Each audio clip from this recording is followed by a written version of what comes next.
ভাবে আমরা একসাথে মিলে কাজ করতে পারি, থাকতে পারি। এই কথা বলে সকলের সুস্বাস্থ্য দীর্ঘায়ু কামনা করে আবারও সবাইকে ঈদ মুবারক জানিয়ে আমার আলোচনা শেষ করছি। আসসালামু আলাইকুম ওয়া রাহমাতুল্লাহি ওয়া বারাকাতুহু।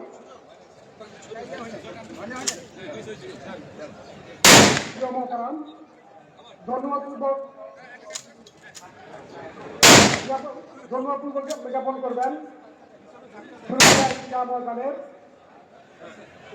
নির্বাহী।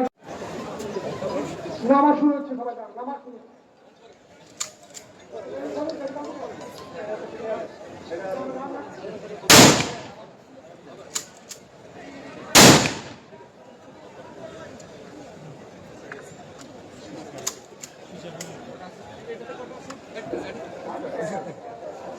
এবার আরেকটা লাগবে।